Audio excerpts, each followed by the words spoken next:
Buenas tardes, camaradas, amigos. En primer lugar, yo creo que se ha hecho el silencio cuando ha terminado el documental, porque yo creo que para algunos, aunque las noticias corren y llegan, verlo de esta manera tan condensada estremece. A mí me preocupa sobre todo la respuesta a la última pregunta del documental. ¿Quién será la principal fuerza antifascista del siglo XXI? Aunque yo creo que tenemos una pista en la respuesta. Y daré mi opinión al final. En primer lugar, quería saludar, dar la bienvenida públicamente a la camarada Vera Rodionova. Es un placer tenerla aquí con nosotros. El trabajo que están haciendo de difusión, de solidaridad con la lucha antifascista en el pueblo ucraniano en la Universidad de Madrid es un ejemplo. Hay varias exposiciones, el partido en Sevilla está trabajando para traerla también y en los próximos, en el mes de diciembre, enero, traeremos esa exposición y las charlas y los paneles expositivos, porque Ucrania y la lucha antifascista en Ucrania va a jugar un papel fundamental en los próximos tiempos. A mí me gustaría dar dos pinceladas sobre el elemento histórico de la conexión de Ucrania con el fascismo, dos pinceladas para explicar por qué Alemania y Estados Unidos hoy está apoyando a los fascistas en Ucrania, y dos pinceladitas más para entender esas cosas que parecen que chocan respecto a la relación con el gas, las posiciones que tiene Rusia, y finalmente una reflexión que estamos haciendo en el Partido Comunista, particularmente en el Comité Provincial de Sevilla. El vídeo me va a ahorrar una parte importante de la explicación, porque hay, desde hace mucho tiempo, de manera muy clara, una conexión directa entre el fascismo alemán, el nazismo, y el fascismo ucraniano. En esta revolución democrática del Maidán, como nos han querido hacer ver en la televisión y los periódicos, fundamentalmente los más vinculados al grupo Prisa de este país, que lo que estaba ocurriendo en Ucrania, las manifestaciones en Odessa, eran una revolución democrática. Era gente que quería liberarse del yugo y que eran unos auténticos demócratas. Ese edificio que se estaba asaltando al final, al que se le mete fuego, que cuando la gente intenta escapar por las ventanas son tiroteados, era el edificio de los sindicatos, era el edificio de los trabajadores. Y lo que hizo un grupo de militantes de los sindicatos y del partido era trincherarse dentro para intentar proteger el edificio. Les costó la vida.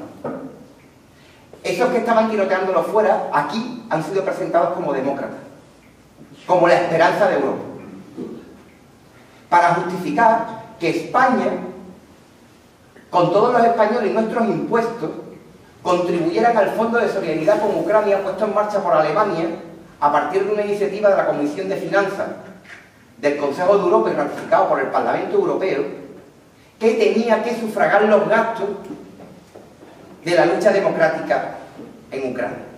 Esos gastos son porque esos señores que aparecen ahí con los palos, esos demócratas de las esvásticas a la ucraniana, quiero decir, cobraban 1.000 euros los alborotadores y 3.000 euros los francotiradores. Y eso había que pagarlo. Y por supuesto no lo pagó la Fundación Adenauer, que es quien los sigue entrenando, de los Estados Unidos. Y por supuesto no lo ha pagado la señora Merkel, que es a quien siguen haciéndole el negocio fácil. Los han pagado los desgraciados de los españoles otra vez, los desgraciados de los portugueses, los desgraciados de los griegos, los desgraciados de los italianos, que fueron los países del entorno de la UE que más han pagado al Fondo de Solidaridad con la democracia en Ucrania, para pagar eso. A esos pistoleros de Stefan Bandera les habían prometido el control de las fuerzas de seguridad si triunfaba el golpe de Estado democrático. Finalmente no les han dado el control de las Fuerzas Armadas, solo le han dado el control de las principales instituciones del país, entre ellas la policía, el sistema de justicia y las comisiones esenciales del Parlamento ucraniano. Pero aquí hay un movimiento por detrás sostenido por parte de un grupo de la oligarquía ucraniana, de los multimillonarios ucranianos, que han estado también financiando y soportando este movimiento porque de manera espontánea no se generaba. ¿Y por qué los multimillonarios ucranianos han estado con esto? Nosotros lo tenemos claro porque tuvimos un preclaro dirigente en este país que era sevillano del barrio de la Macarena, José Díaz, que ya nos advirtió que cuando la burguesía no puede seguir dominando por métodos democráticos, utiliza los métodos del fascismo. Bueno, pues cuando la oligarquía ucraniana no ha podido seguir dominando por métodos democráticos, ha utilizado los métodos del fascismo. Y aquí habría que hacerse una pequeña pregunta. ¿De dónde han salido los multimillonarios ucranianos?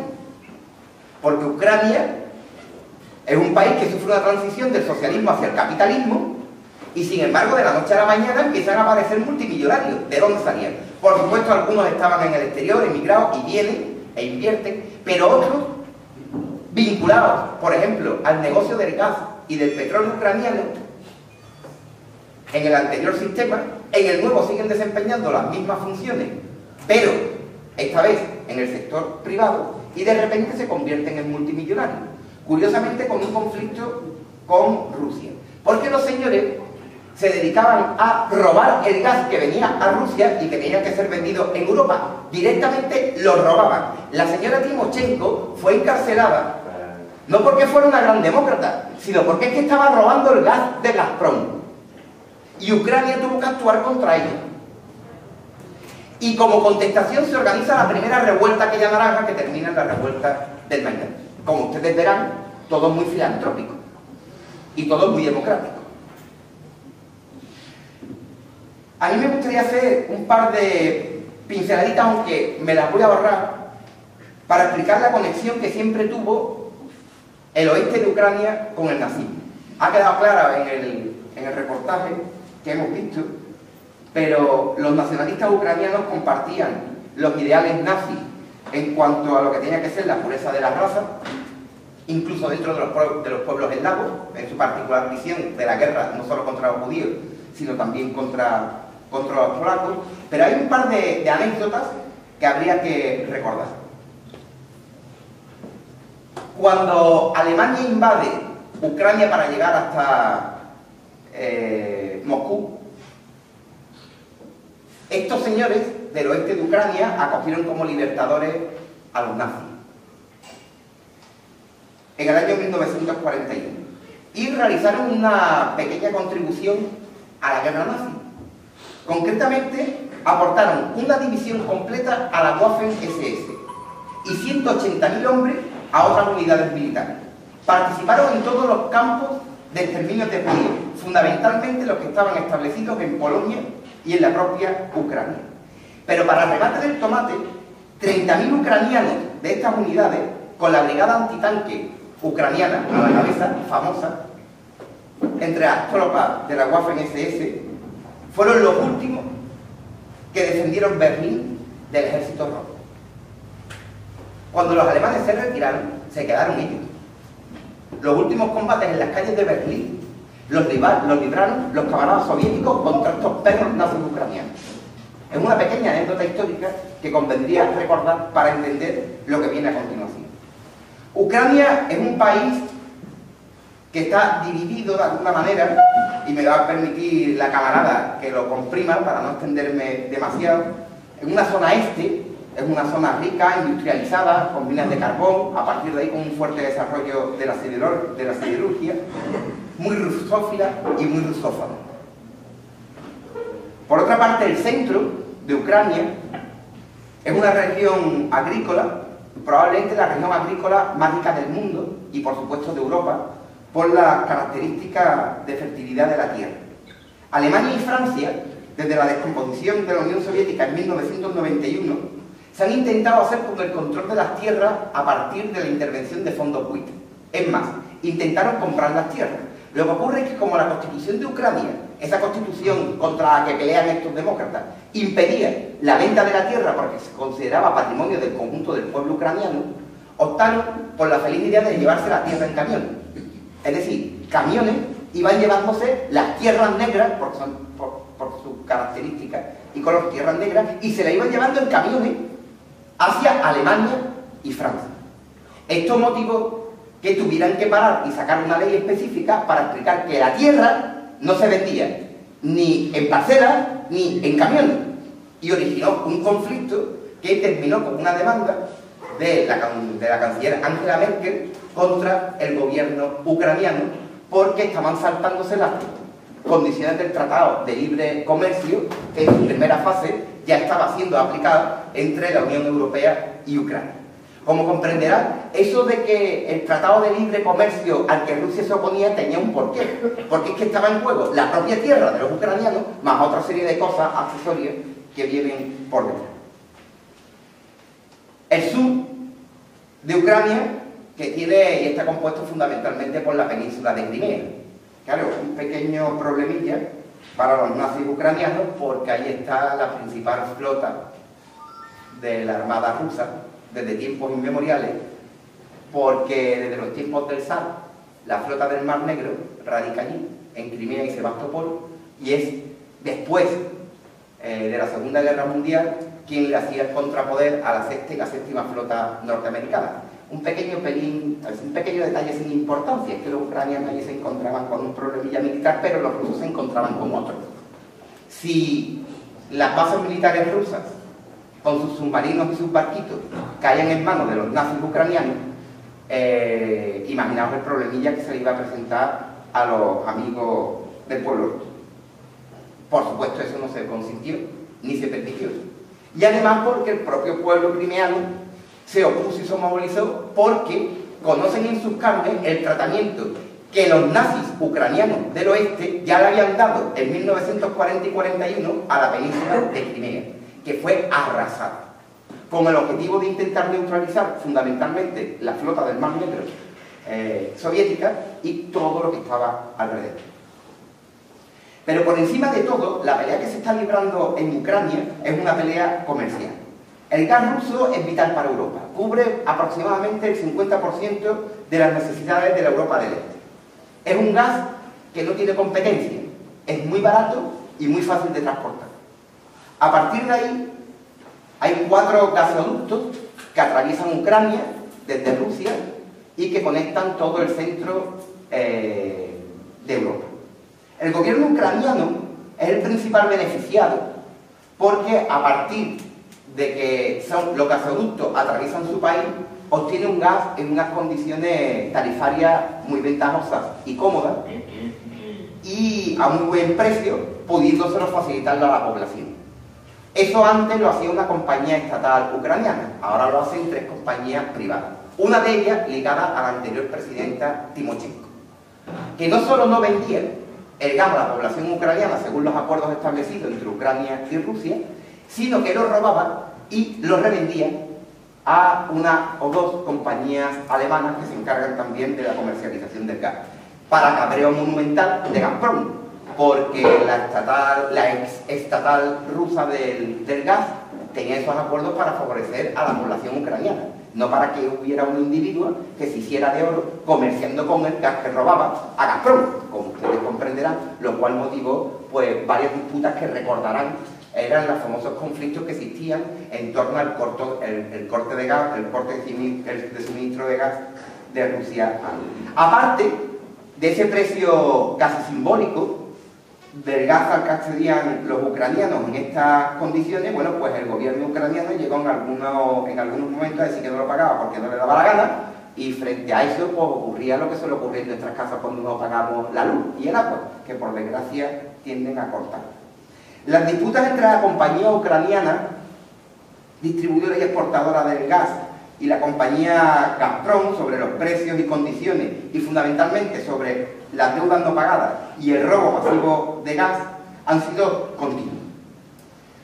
Para vetar este latrocinio, Gazprom puso en marcha varios proyectos con itinerarios alternativos de gasoductos.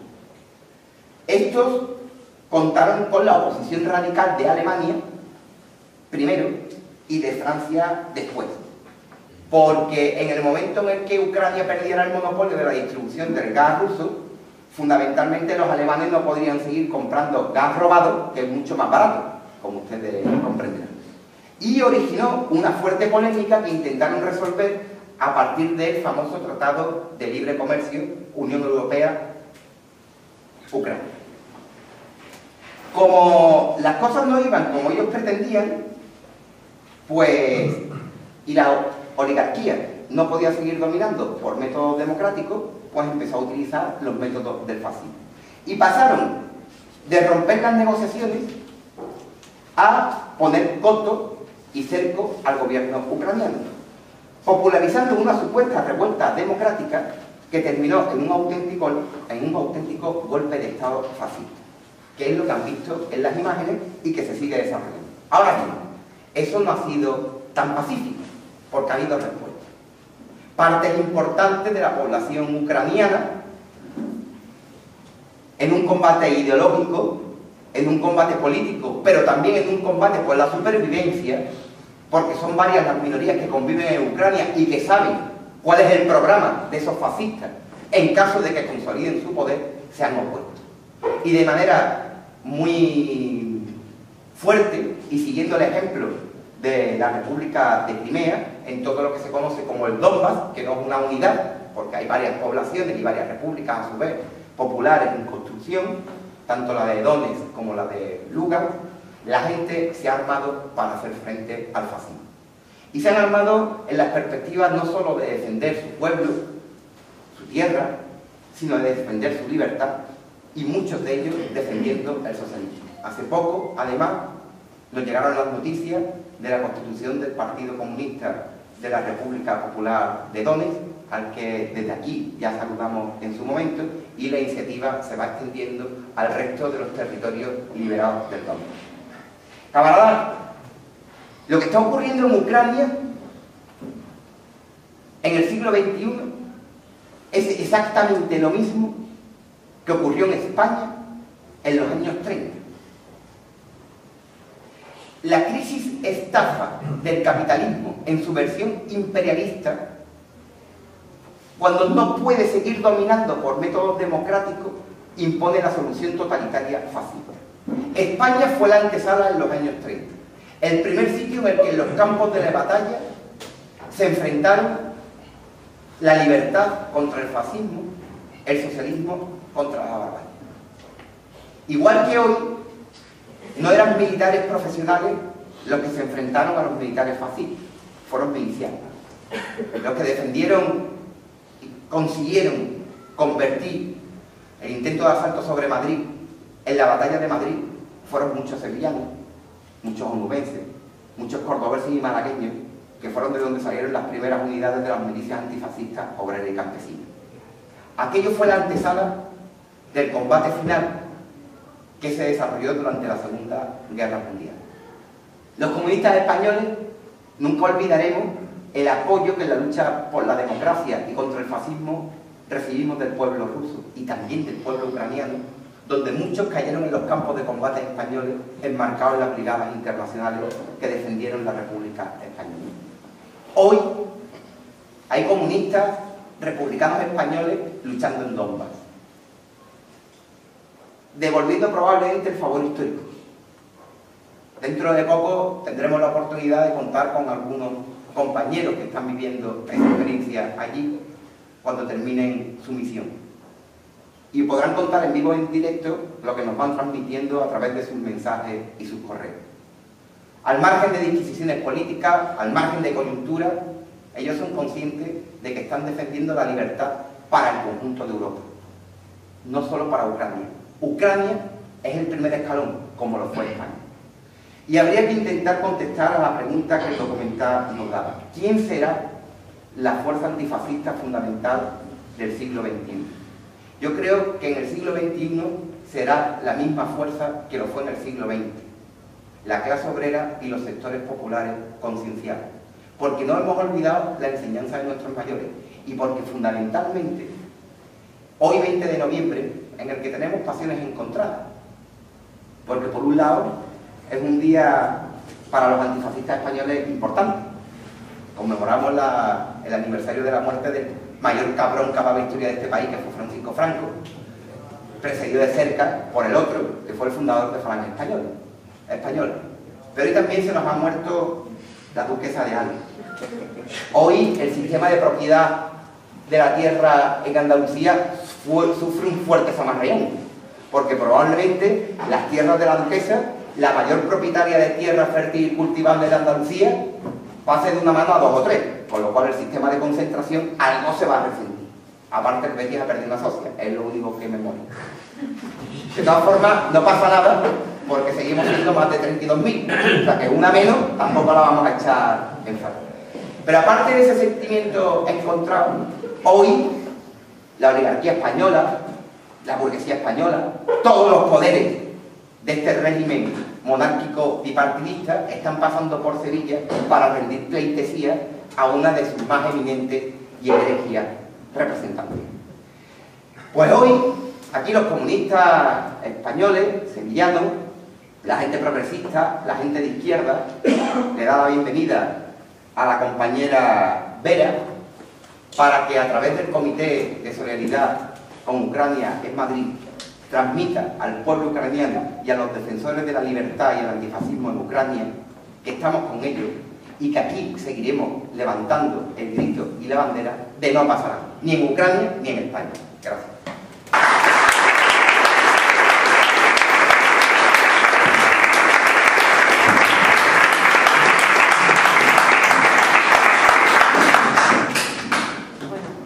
No pasarán se oye cada vez más en Donbass.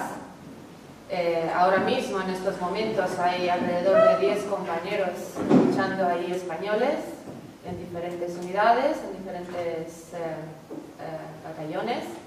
Y bueno, ahí se cantan canciones españolas también, porque de alguna manera la gente de ahí también siente esta unión. Y de hecho en España la respuesta que ha habido a esta crisis ha sido muy distinta, quizá históricamente mucho más fuerte. Entonces la gente ahí de alguna manera lo sabe, lo aprecia y sienten al pueblo español cerca, porque ven que aquí están, cómo están reaccionando la gente, los chavales, todo el trabajo que se están haciendo desde los comités, desde los partidos, el Partido Comunista en este caso, y esto también se aprecia mucho. Bueno, todo lo que ha dicho compañero lo suscribo perfectamente, todo es así, pero esta guerra tiene muchos niveles y en realidad, si lo vemos desde lejos, precisamente lo que está pasando es que el submarino del Cuarto Reich está subiendo lentamente, se ha preparado durante muchos años y ahora mismo está visible en Ucrania, pero ahora mismo se está nazificando Polonia, Hungría, en los países bálticos los gobiernos son profascistas. Todo este sistema de revoluciones naranjas o revoluciones de colores, como les llamaban, que es una tecnología ya muy estudiada, muy trabajada, y de hecho hay equipos por ahí que corren de un país tras otro haciendo este tipo de revoluciones, ha funcionado en muchos países de la ex Unión Soviética y, bueno, como sabemos también en Serbia y ahora en Ucrania. Primero lo han tenido en el 2004, cuando al poder, mediante una revolución naranja, llegó Víctor Yushchenko, que era precisamente el marido de Katerin Chumachenko, que pertenecía a la Liga Antibolchevique y que ha estado siempre ahí luchando contra la Unión Soviética, y al final han tenido su momento y han llegado al poder, a partir de lo cual la sociedad ucraniana empezaron una activa nazificación de todo el pueblo a través de la educación, a través de la cultura, de la ciencia, propaganda en la televisión muy fuerte.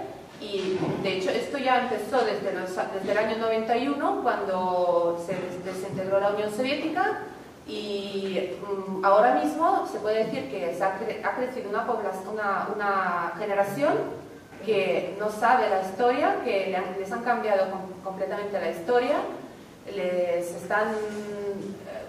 o sea, si lees un libro de texto de historia, es absolutamente cosas ridículas, porque eran los propadres de toda la humanidad, los ucranianos. Es una propaganda que en estos momentos por televisión y por todas partes, la población está absolutamente zombificada. De hecho, por esto vemos aquí muchos ucranianos que vienen a los actos a molestar, porque ellos lo viven desde una forma muy emocional. Lo que está pasando es lo mismo que ha pasado en la Alemania nazi, cuando toda la población parece que se ha vuelto loca. Y entonces dices, luego, ¿cómo es posible? Pues sí es posible, son técnicas también muy estudiadas, muy ya aplicadas varias veces, y ellos tienen otra realidad. No se puede apelar hacia ellos con razón, ellos no escuchan la razón, enseguida se ponen muy violentos, porque esta técnica apela a, digamos, sus emociones y a sus instintos primitivos, todos estos saltos en Maidán que han hecho, los tambores, todo esto, y apela a sus emociones y primitiviza la conciencia de tal manera que ya las razones no atienden. Y hay todo un pueblo, y es un problema ahora mismo, porque son gente, es un pueblo ucraniano que, por ejemplo, que lo queremos mucho, y les está pasando esto ahora y no se sabe cuál es la salida de esto. Pero es que el problema es que esto está pasando en otras ciudades. Ya veis la fuerza de los medios de comunicación, que cubren aquí la noticia de una manera absolutamente diferente, y la mayoría de la población lo cree y está dispuesta a jurar de que esto es realmente así. Pues ahí es mucho más fuerte. Y también se puede ver esto desde el punto de vista de que Rusia de alguna manera está intentando llevar una política independiente, llegando a acuerdos con los países BRIC, con China. Ahora en el G20 se ha demostrado mucho la unión de estos países. Al occidente esto lo está molestando mucho, a Estados Unidos, a Europa. Ellos tienen otros planes y necesitan, no se puede salir de la crisis que está ahora mismo aquí en el mundo occidental. Entonces la solución se ve que ha encontrado en montar una guerra mundial, y sobre todo necesitan de alguna manera destruir a Rusia y después llegar hasta China. El plan de desmembramiento de Rusia, como habéis visto en el documental, ha existido desde hace mucho tiempo, está elevado a nivel de una ley en Estados Unidos. Es el objetivo de Estados Unidos, pero también es el objetivo de los nacionalistas ucranianos, bálticos y los nacionalistas de todos los países que de hecho participan, van de un país a otro, ayudando a las revoluciones, ayudando a estos nazis. Todos se conocen perfectamente, están conectados, y de alguna manera este es el plan que se está intentando ejecutar. Ahora, aquí dicen que es una guerra prorrusa, pro-ucraniana. Esto es un mensaje que se lleva mucho. Bueno, sí, la gente en Donbass ha visto el ejemplo de Crimea. Cuando han visto lo que está pasando realmente en Kiev, lo han tomado directamente como una revancha de la Segunda Guerra Mundial, y es evidentemente que miraron a Rusia y a las otras repúblicas. O sea, se han acordado de su pasado soviético. De hecho, ahora mismo lo que está sucediendo es que la gente de repente se da cuenta de lo que han perdido, y hay este sentimiento, se está levantando mucho, esta conciencia llega a la gente que les han engañado, les han confundido, y de hecho a Donbass enseguida han llegado gente de Rusia y de todas las exrepúblicas soviéticas, aparte de la gente de España, por supuesto, y de otras partes, pero ahí se ha hecho unas brigadas internacionalistas. Y esta unión, por supuesto, les hace mirar a Rusia como un aliado. Pero igualmente la gente rusa, por ejemplo, está muy concienciada, está pendiente del conflicto, intentando ayudar, montando ayuda humanitaria, entendiendo que esto es su guerra patria. Esto no acaba en Ucrania, no es un conflicto local. Esto tendrá consecuencias muy grandes. Es un plan hacia largo, tiene un plan bastante grande. Entonces, bueno, sí, por supuesto, es una lucha antifascista. El pueblo se ha levantado la gente se han levantado con las palabras: mis abuelos lucharon en la Segunda Guerra Mundial, en la Gran Guerra Patria, yo no voy a ser menos. Ahora mi abuelo me mira desde los cielos y yo estoy orgulloso de luchar contra los fascistas igual que él lo hizo. Y esto es algo que está en el código genético cultural de la mayoría del pueblo ruso, tanto ucraniano como de toda la gente que se educó en la Unión Soviética o se ha transmitido a través de la familia o a través de la cultura. Y esto, por supuesto, es la principal razón para que la gente se haya levantado en esta región. Evidentemente nada pasa sin juegos de los oligarcas que se comenta, de que sí, bueno, hay, por supuesto que hay, se intentan meter, intentan coger esta protesta, utilizarla en sus intereses, llevarlo al otro lado, empezar a decir que es un conflicto prorruso, pero esto no corresponde a la realidad. Hay gente que están ahí, tienen dinero, medios de comunicación, hacen un montón de vídeos e intentan llevar pero esto no representa a la lucha realmente por lo que luchan todos los milicianos. Y de hecho han estado ahí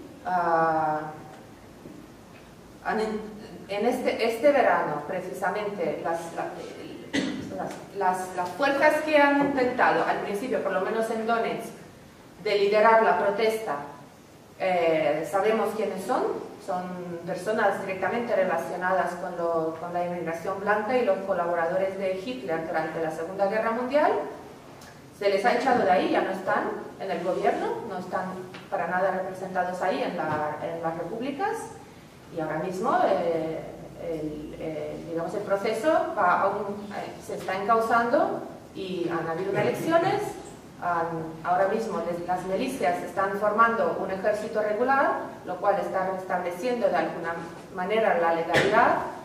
Y esto es lo que hace falta para conseguir la paz y para conseguir que todo vuelve a su cauce normal, porque desde que han roto el pacto social en Kiev, empleando la violencia en la calle y no las urnas, todo aquello se podía convertir en un caos, porque sabemos ya que los Estados Unidos y Europa últimamente han cambiado su estrategia y en vez de, digamos, apoyar cierto orden, han visto que es más barato y más cómodo apoyar el caos.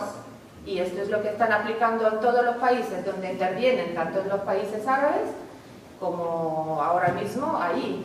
Están aliándose con fuerzas más radicales. Lo que estamos viendo es de alguna manera alianza de los liberales con las fuerzas fascistas más radicales, tanto en los países árabes con los islamistas, como aquí directamente con los nazis, y tanto a niveles muy altos como a niveles de la calle, porque así funcionan todas estas revoluciones naranjas, porque sacan a la calle a la gente más o menos liberal, que va por la democracia, ya da miedo esta palabra, así por lo como se usa.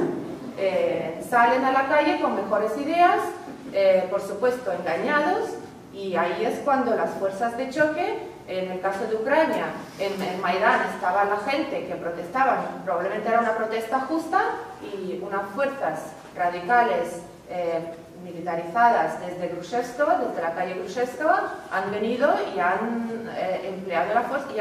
Esta gente ya son entrenados, iban a por eso, han estado financiados, entrenados y todo esto. Entonces han podido tomar el poder y quitaron a toda esta gente que salían por su causa. Pero no es la causa que han conseguido, otra vez han sido engañados, o sea, de hecho les han usado y se han quedado con el poder estas fuerzas nazis y fascistas. Entonces, yo creo que todo esto hay que aprender de ello, porque están actuando de esta manera una y otra vez, y ahora mismo vemos, por desgracia, lo que estaba pasando en Ucrania hace un año, lo estamos viendo en las calles de Moscú. No sé si habéis visto la marcha rusa, que fue el 4 de noviembre, Ahora mismo ahí están saltando, igual que en el Maidán, diciendo el que no salta es tártaro o lo que sea, con los mismos lemas, con las mismas técnicas, y bueno, este peligro está que van a seguir empleando esto. Nosotros tenemos que, creo, unirnos todos de alguna manera, todas las fuerzas de la izquierda, estudiar muy bien lo que hacen y ponerle oposición a estas técnicas, conociéndolas bien y tomando la iniciativa. Y esto es lo que creo que tenemos que hacer y vamos a ganar. Por supuesto.